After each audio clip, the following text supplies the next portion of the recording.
What have we become here? This isn't us. How did we let this happen? This is who we've always been. This country has never been great for everybody. It was designed to benefit white people, specifically 21-year-old land-owning white men. Period. Hard stop. And every demographic or gender outside of that has had to fight against the white man just to be equal. What we're seeing is my demographic uncomfortable with their version of white America going away. DEI, BLM, CRT, gay people. Then they want to take away women's rights. Then you want to tell people who they can love, who they can't love, what you can teach in schools. This country has never been great for everybody, unless they look like me. And that's why Make America Great Again is a bunch of crap. Because they really want to make America white again. Part of this country couldn't stomach a black man sitting in the White House instead of picking cotton in their fields. And you see these people, hey Bob, oh yeah, I'm going to own me the libs today. Oh, it's all rigged, I'm the victim. It's his uneducated base, primarily in red states. That's why they want to dismantle the Department of Education. They want to keep their white rage fueled, constantly throwing logs on the fire. Somehow they're the victims, right? And then the white Christians will be the victims. And then you pick somebody like the immigrant that committed that horrible crime against Lincoln Riley, right? And you pick out the brown person. And you blame the immigrants, the non-white people. And then you pick on the Muslims, the non-white people. And again, and again, and again. And now you have, was it Ben Shapiro, that white nationalist, saying, oh, I'm just kidding. We should pardon the guy that unalived George Floyd. Yeah, that's not a joke. That's what they want. They want to show and flex their white superiority.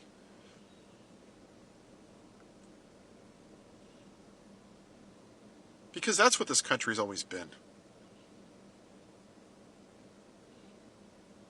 And the people that are triggered by Black History Month, they're the same ignorant white nationalists, because there's a couple of days every year that doesn't glorify their whiteness, that doesn't put them at the top of the chain, and that makes them uncomfortable. And when you see people make these childish comments on posts, yeah, the libs, George Soros, Hunter Biden, and they have ridiculous memes or things with Joe Biden doing silly things, it's because they're mentally immature. They're children. They're toddlers. They go around and they complain about everything. They whine about everything. They bitch, they moan.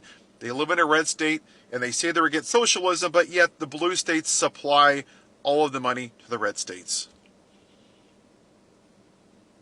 And they thought during the election that Trump would give them the white America, the nuclear family, with the white cop sitting with the white kid at the white ice cream shop being served by a white ice cream guy. That's what they wanted. That's what Trump promised them. It was never about eggs. They just couldn't stomach a black woman sitting in the Oval Office.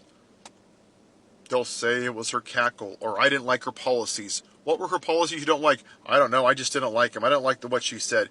You didn't like that she was a black woman. And that intimidated you because you're a weak little boy. Because real men aren't intimidated by strong women. You should welcome them. But you keep hiding behind your toxic masculinity. It's a cancer. It means that you're insecure. Because toxic masculinity means that you have to defeat people all the time, and you always have to win, and you always have to finish first, otherwise you're a loser. Look at the demographic that supports him, right? Big long beards, old crusty white guys, most of them are overweight, tattoos, Second Amendment, they have pet bald eagles, 5,000 American flags, because that's their version of 1787 America, where racist slave owners wrote the Constitution and said that this country is designed to benefit 21-year-old land-owning white men, and that 3/5 of a person is what we're going to consider a black person. That is what this country was founded on. So don't give me the shit that, whoa, all you do was talk about race. That's all the founding fathers did was talk about race. They designed this country around the white race. But you don't want to talk about it. You want to put your head in the sand and be ignorant and blame DEI. And yet you can't name one person that was unqualified to fly an airplane because you're ignorant and you're uneducated. Because all you have is this white rage that Donald Trump has tapped into. Your ignorance, your stupidity, your lack of critical thinking. All you know is that he makes you feel a certain way, and that's all you care about. That's why we're really here, America. Are we ready to finally address it? Are we finally ready to talk about white America? Or do we want to just keep putting our heads in the sand and pretending that we're this great nation that includes everybody? Because I'm not going to pretend like America is great anymore, because it's not. 11% of our country is on welfare, in poverty. 700,000 are homeless. We had 500 mass shootings last year and 600 mass shootings the year before. But what are we doing? We're talking about trans people in bathrooms. We're talking about transgenders in sports. There's 12 in all of college sports out of 500,000 people. Why? Because it makes their uneducated, stupid, MAGA fake Christians angry. It gives them something to justify their white rage and their white grievance. That's why we're here. So, if we're ready to address the real problem with this country, let me know. America has never been great for everyone. That's what many Americans are saying. And that's why so many Americans today are actually rejecting slogans, propagated by Donald Trump, like "Make America Great Again," because they simply beg the question, great for who? For millions of people, the past that MAGA romanticizes was a time of exclusion, a time of terror, a time of stolen resources, stolen labor, stolen land, and legalized inequality. So when people here go back to the past, what they hear is going back to suffering. And actually, in this video, what makes this conversation interesting and so powerful is that a white man is saying this out loud, confronting fellow white Americans, challenging white comfort, white silence, and white privilege. So let's watch this gentleman, and I'll be back with a really good analysis at the end. Go back to the Middle Passage. 1.4 million black people died on ships. Segregation, Jim Crow, women's suffrage movement, Asians in internment camps. We murdered millions of Native Americans and just took their land. We started a war with Mexico and took that land. We took the land from King Kamehameha in Hawaii. All we've done as a white people, we're like locusts. We take and we take and we take and we take. That's what you're seeing right now. A white man taking Venezuela. A white man taking Greenland. A white man probably going after Colombia. Let's be real. Today is the 5th year of January 6th. A white man lied about an election because he didn't like the results. White people went to the U.S. Capitol and beat officers. 5 of them died after that day. 4 from PTSD, and Officer Sitnick died from his injuries the following day. Many officers had heart attacks, crushed vertebrae, PTSD. The entire world saw it. And this country said, yep, that's the guy I want back in power. The rapist, the child molester, the convicted felon, the pedophile, the man who cheats on his wife with the porn star, the guy who asked for the execution of 5 black men, grabbed women by the pussy, grabbed them by the blah, blah, blah, calling women piggy, calling them fat, calling them ugly, telling 30,000 lies, having dinner with Nick Fuentes. And white people in a majority went to the booth and said, this is really hard. It's either that, the guy that talks about Hannibal Lecter and electric sharks and how windmills cause cancer, who stares at the sun without sunglasses, or the black woman, the most qualified candidate in the history of our country. And this country voted like it always does for the most morally bankrupt, unqualified white man just because he's white. And we still today refuse to have the difficult conversation that part of this country was triggered by a black man in the White House instead of out in the fields picking their cotton. So they went back to the plantation owner, what they know. They would rather burn this country to the ground than thrive under a black woman. And white people are walking around like, this isn't who we are. Yeah, it's who we've always been. White privilege has kept you safe from it, has shielded it from you. And even now, while immigrants are being mistreated, good people that work hard, that bust their ass, that are good people, that love this country more than MAGA does, actual patriots that love this country. We're watching women getting dragged through the snow with one arm, losing their pregnancies. We got immigrants in concentration camps losing their lives, getting 1 meal a day, 2 showers a week. Over 200 U.S. citizens have been arrested because they're racially profiling people. And we're just sitting around, well, I don't want to talk politics because I don't want to upset a friend. And we're doing what we've always done as white people. Going right back into our privilege because it doesn't affect me. And you think that somehow, because you participated in a No Kings protest in April, July, and October on a Saturday outside of working hours, that you deserve a participation trophy because you did something. And you woke up and you made signs and you high-fived and you went to watch Netflix, or you went to a baseball game, or you went to a football game. And what did you do? Did you go on a general strike? Oh no, I can't do that. I can't afford to. That's too uncomfortable. Have you stopped paying taxes? Oh no, that's too uncomfortable. Have you posted on social media? Oh no, I don't want to affect work. I don't want to upset Uncle Bob because he might talk to me during Christmas. Did you stop spending on Black Friday? No, I can't do that. I need the discounts for Christmas. What are you willing to do? Because I haven't seen enough people that look like me willing to be uncomfortable. That's the problem. We will not remember the voices of our enemies, rather the silence of our friends. And right now, that's what white people are doing. You, white people, including myself, are responsible for this through our silence.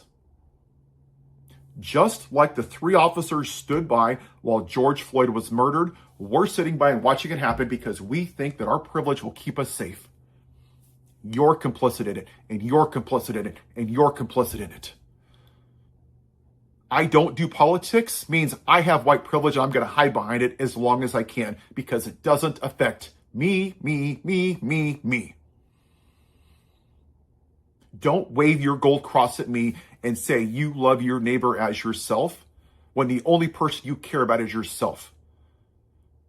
I do this because I was named after Paul, and I consider myself an imperfect person in all aspects, but I consider myself a person of faith. And I might not know all the answers to everything, but I know one thing. If Jesus was here and saw what's happening in this country, I'll be goddamned if he wouldn't be out there protesting every day. He would be on a strike. Every day he would be turning over tables in churches and synagogues and the Congress and the Senate. And he would do everything he could to stand up for justice. Until this country decides to do that, you're going to get what you deserve. This man is doing what white men always do, is they take and they take and they take and they take. He's going to take Venezuela. He's going to take Cuba. He's going to take Greenland. And we're just going to sit by and say, oh, let's wait for the midterms. It doesn't matter who wins the midterms. Why do you still think the Democrats are going to save us? They are not up for this fight. This is not about politics. It's about white supremacy. For too long, we thought that we made progress. We never did. What we're seeing is the remnants of the lost cause.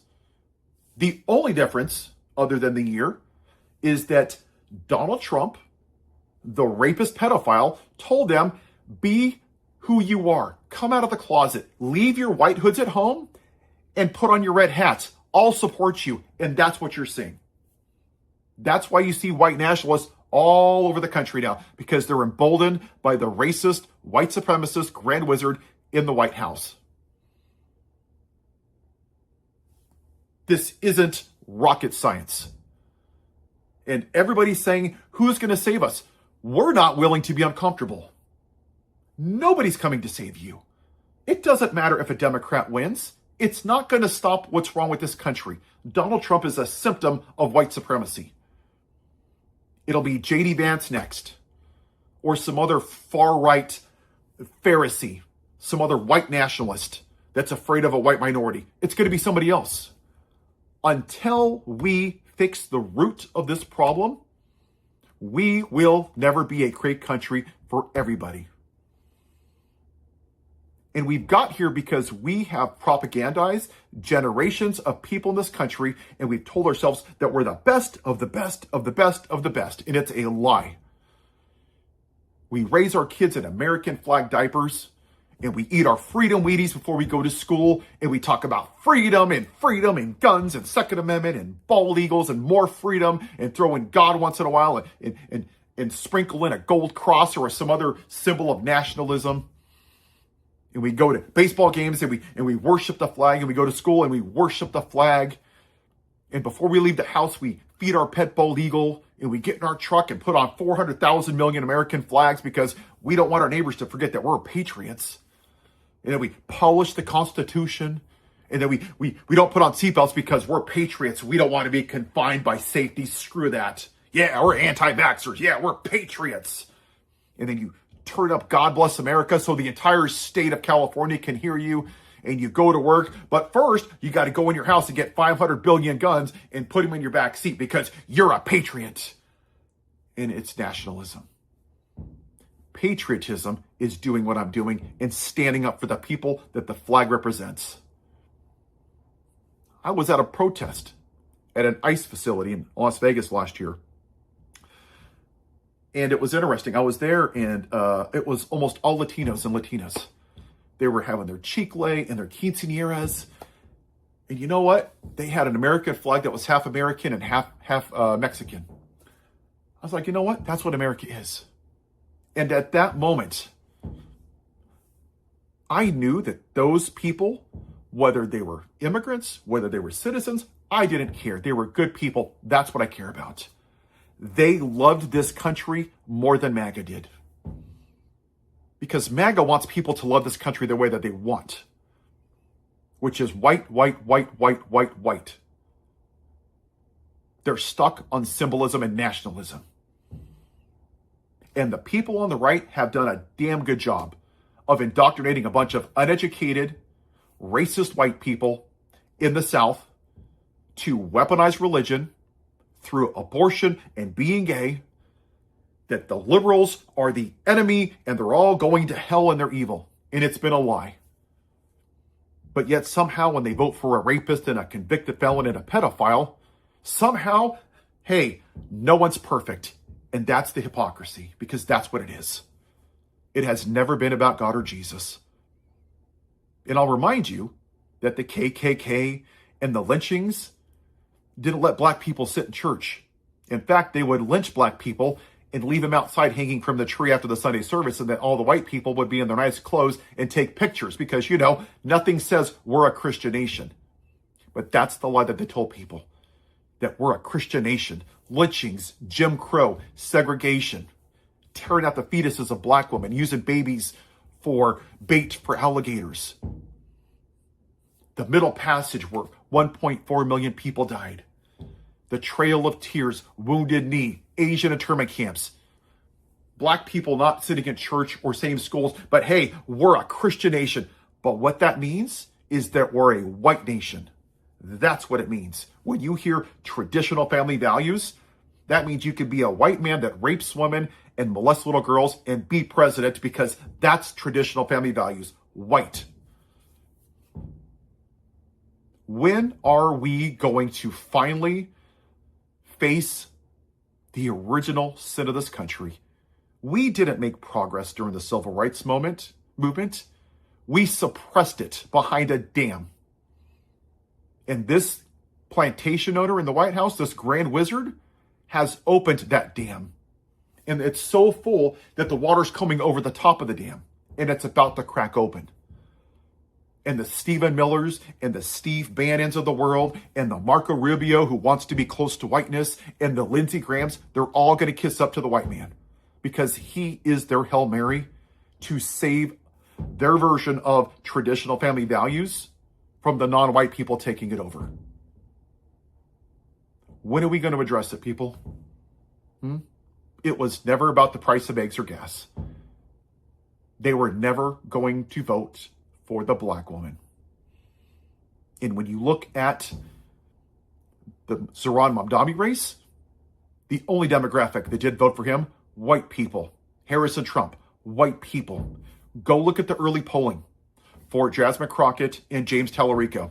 I know it's shocking, but the majority of people that aren't voting for her, white men and women and Latino men, because there is a hint of misogyny in those people. They're not a monolith, but you see the same demographics vote for the man again and again and again. And for those of you that are still not believing that this is a sexist, misogynist country, why don't you ask yourself this question? Why is it that half of our country are women? 50%. And in 249 years, we've never had a woman president.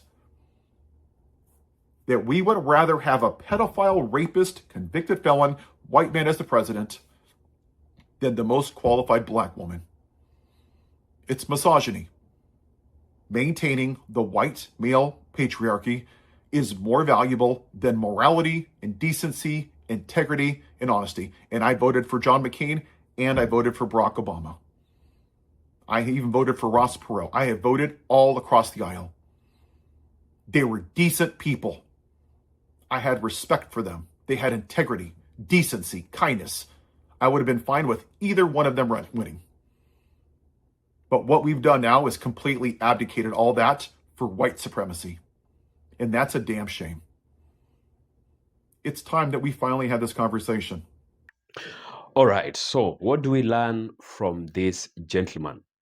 Number one, America was never great for everybody. That is an historical reality, and it's factual. From the very beginning, the United States was structured to benefit a narrow group, white property-owning men. Slavery was protected by law, indigenous people were displaced, women were excluded from power, and black people were dehumanized. So when people hear "Make America Great Again," many Americans hear a return to exclusion and not prosperity as what MAGA tries to define it as. And that is the first truth this gentleman in the video we've just watched forces us to confront. Greatness in America has always been very and very selective. Now, something else he's talking about is that Trump didn't change America.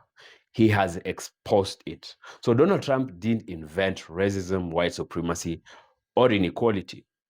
He, what he did was like to remove the mask, remove the filter. He made the ideas that were once whispered socially, were whispered, in circles of white men, white supremacists, now look like they're socially acceptable again.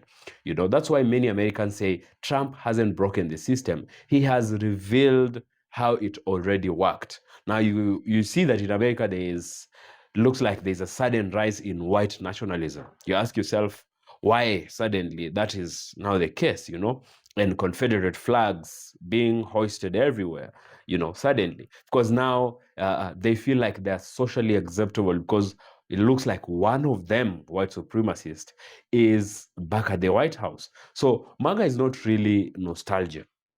It's fear for demographic change. That is where the US is headed, that in a few years' time, white people will not be the majority. Fear for shared power. They don't want anybody else to test and to own power. And fear of losing automatic dominance. That's exactly what MAGA is, at its core. So, and then there's something else he's talking about, and it is the willingness to burn everything down if that is what it takes for them to continue to dominate. So one of the this could be one of the most important points he raises here, and is the uncomfortable reality that some people would rather see the country totally collapse, burn down to ashes, than allow anybody else to rise and to dominate, because they are not taught that anybody else can be better than them, and we see it when policies that would help millions of Americans are rejected simply because they see that marginalized groups are going to benefit too. So they'd rather not benefit it themselves, as long as that is what it takes, so that other people don't benefit from it. So white supremacy ends up hurting even the ordinary white Americans as well. But it convinces them that equality is the problem. Equality is the real enemy, and we've been seeing with what is happening with with farmers and small businesses. Actually, farmers who elected Donald Trump and that have always been Republicans ever since they have known America, and that is the tragedy of the system. And something else is it's also good to pay attention to the fact that it hits harder coming from a white person saying this. And there are many people that have been, white people that have been coming out to speak about this truth. And let's be honest, when black people or other minorities say such things, and they have always been saying, they're dismissed as angry, as divisive, all of those titles and stereotypes and descriptions, just usually reserved for black people when they speak about inequality in America. But when a white man confronts other white people, the message really now pierces the comfort zone. It goes home. And notice he's not asking for guilt. He's demanding for responsibility to speak up, challenge silence, and stop pretending that everything is fine, while everybody can see, the whole world can see that it's not fine. And now this leads me to also what he has brought up with those white people who say, I am not political, and that's not neutral. And this is also an important point. Silence is not being neutral. It is protection of the status quo. It is often said, if you see an oppression taking place and you choose to stay away from it, to not say anything about it, to stay on the fence, to sit on the fence, then you're taking the side of the oppressor. So every major justice movement in history required people to stop being comfortable and to start talking, to start being vocal and active about it. If the system works well enough for you, staying quiet becomes a form of complicity. You're actually taking part in the problem. Yeah. So America doesn't need to go back, make America great again. I mean, they need to make America great for the first time going forward. America might have been great in, many ways, but at least when it comes to equality of how it treats its people, it has a lot to do, and going back is not an option. It actually needs to complete an unfinished work. Yeah, there is progress in terms of achieving some sort of equality and fairness and just a level playing ground, but they're not yet there. They are far, far from it.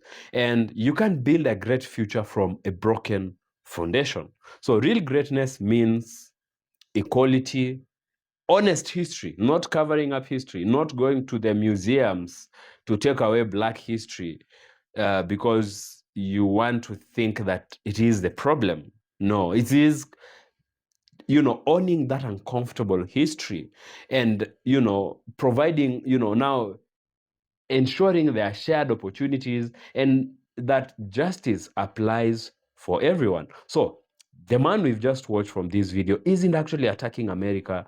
He's challenging it, rather. And the real question is not whether America was ever great, but whether it has the courage to finally become great for everyone else. Yeah, so that's my simple take on this, and I have really enjoyed this video. I learned a lot from it, and I hope you too have. If you have something you want to share with me, then leave me a comment in the comment section below. You like this video, give it a thumbs up, and you can share it as well. And please subscribe to the channel if it is your first time or if you haven't, and I'll see you in the next video.